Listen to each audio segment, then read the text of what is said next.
Get as close to the dash as you can. The tools we have now are much lighter, much more versatile, and they're considerably stronger than the older tools. The original tools that we had were, by the time you were moving the tool around, you were actually moving around 100 pounds just to try to get a door open. Up on red. Up on red. The older methods from years before, people have to use hand saws and hacksaws and different tools to break into vehicles to cut doors off, and it may take them hours to do it. With the new tools, the Jaws of Life, we call them the spreaders and the cutters. They're hydraulic tools, and you can remove a door in a minute or less, and you can rescue a victim in much shorter time. The Ada Fire Department does much more than put out fires. Its rescue team serves as a first responder to vehicle accidents throughout the area, often encountering terrible instances of twisted metal. Many times, lives are hanging in the balance. The Jaws of Life tools enable them to cut through formidable obstacles and trim precious minutes from the rescue effort. Front-end collisions on these smaller vehicles out here, even as much as this guy right here, pushes all of those components of the firewall, the steering components, brake pedals, wads the floor pan up on the feet. It brings it all into the passenger compartment.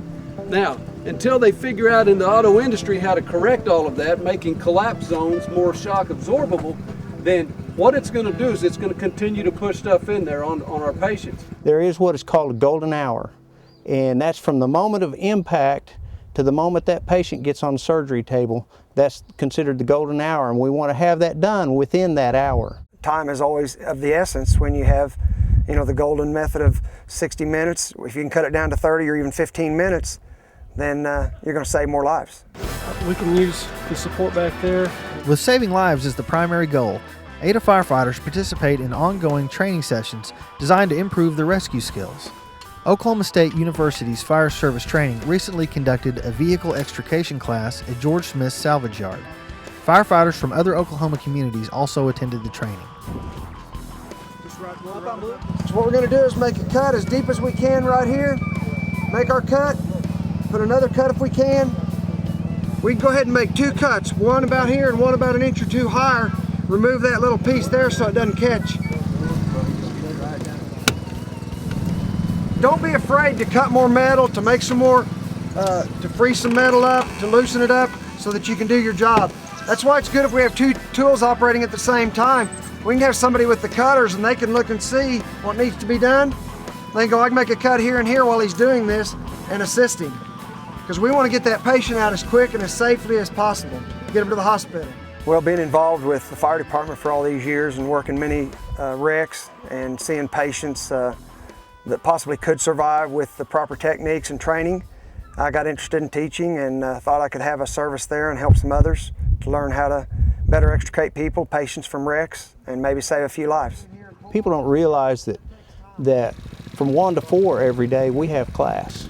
These guys, they really do a good job. We try to lay out everything in a regimented format so they know what their job objectives are. Ada firefighters practice with the Jaws of Life on a regular basis. The idea is to make certain every firefighter knows exactly what to do when arriving at an accident scene. Smith Salvage has been one of the backbones of our vehicle extrication process for years. Every time we need a vehicle to practice on, they will bring it to us. They have it there in just a heartbeat. They let us come out here and practice with cars. We can come out just about any time we need to.